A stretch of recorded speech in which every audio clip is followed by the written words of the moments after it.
Israel में iron डोम के action का वीडियो आया सामने। ब्रेक करिए इस वक्त की बड़ी खबर। आयरन डोम ने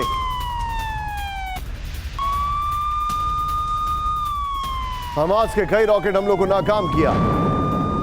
इजराइल के दक्षिण इलाके में हमास ने रॉकेट अटैक किया था।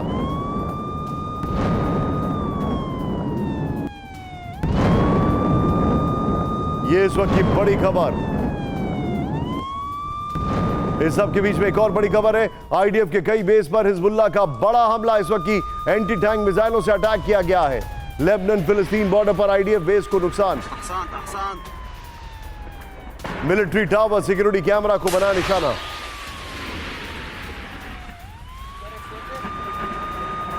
और आज की सबसे सेंसेशनल न्यूज, पहली बार हूथी विद्रोहियों के हमले का वीडियो सामने आया है।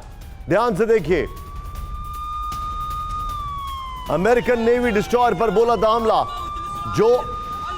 जो मिसाइल फूटा है वो डिस्ट्रॉयर के सामने फूटा है। 15 ड्रोन 4 बैलिस्टिक मिसाइल से हमला किया गया था। यह हमला अमेरिकन नेवी पर था या इजराइल पर, अब इसको लेकर सवाल खड़े हो रहे हैं। यमन के तट पर हमले का जबरदस्त धमाका हुआ है। पेंटागन ने हमले को विफल करने का दावा किया है।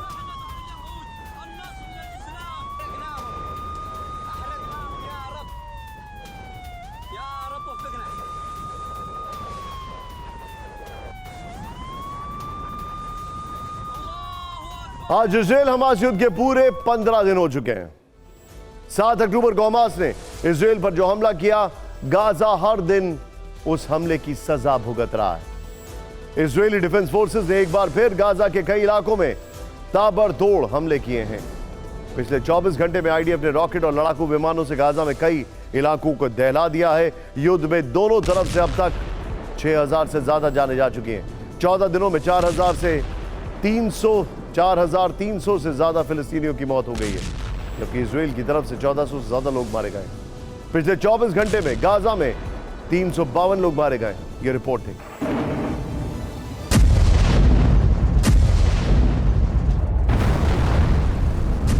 ये तस्वीरें इजरायली डिफेंस फोर्स की तरफ से हमास के ठिकानों पर देर रात हुए बड़े हमले की हैं। इजरायली एयरफोर्स ने अटैक में हमास के कमांड सेंटर समेत कई दूसरी बिल्डिंग्स को टारगेट किया। आईडीएफ के मुताबिक इजरायली सेना ने हमास की anti tank missile launch sites और ऊंची इमारतों में स्नाइपर्स पोजीशन को भी हमले कर तबाह किया है।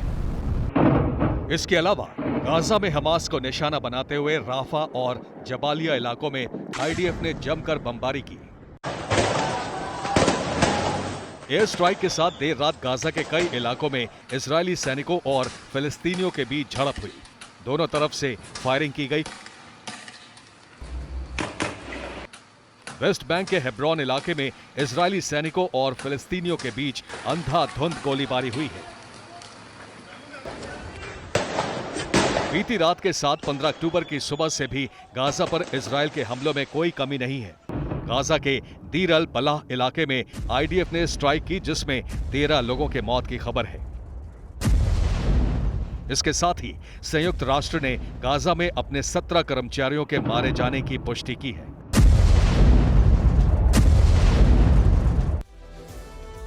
गाजा पट्टी में इजराइल की भीषण स्ट्राइक हुई है। इस वक्त की बड़ी खबर, हमास के ठिकानों पर जबरदस्त बमबारी की है। गाजा में हमास को बड़े नुकसान की आशंका है। आज सुबह से गाजा में हमास के जितने भी कमांड सेंटर्स हैं, जितने भी टेररिस्ट ग्रुप हैं, उनको अटैक करके उड़ाया जा रहा है। इस सब के बीच में एक और बड़ी खबर आ रही है। आईडीएफ ने जमीनी हमले की तैयारी का वीडियो जारी किया। इस वक्त की बड़ी खबर, इजराइल के सैनिक और टैंक युद्ध अभ्यास करते दिखे। ये देखिए जरा, इजराइल वायुसेना के चीफ का बड़ा बयान। आगे हमास पर ऐसा हमला करेंगे जैसा अभी तक कोई हमला नहीं हुआ, आईडीएफ चीफ ने कहा।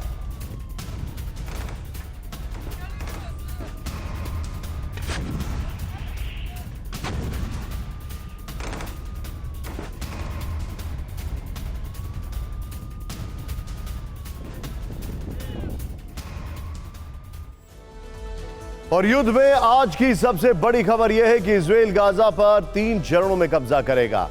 इस प्लान का खुलासा इजराइल के रक्षा मंत्री ने खुद किया है। यह 3 स्टेप प्लान इसलिए बनाया गया है ताकि इजराइल को हमास से हमेशा के लिए मुक्ति मिल जाए। ये बहुत बड़ी खबर है, जरा ध्यान से देखिए बिग वॉल। पहला चरण हवाई हमलों के साथ जमीनी हमले होंगे, जिसकी शुरुआत हो चुकी है ऑलमोस्ट। और यहां पर जो पहले चरण का मकसद होगा कि हवाई और जमीनी हमला करके हमास के सभी लड़ाकों और ठिकानों को नष्ट कर दिया जाए। दूसरा चरण जो होगा वो प्रतिरोध के बाकी हिस्सों को खत्म करने की कोशिश होगी। इजराइल की सेना ने इसकी तैयारी भी कर ली। इसका मकसद है कि गाजा में हमास का संपूर्ण सफाया।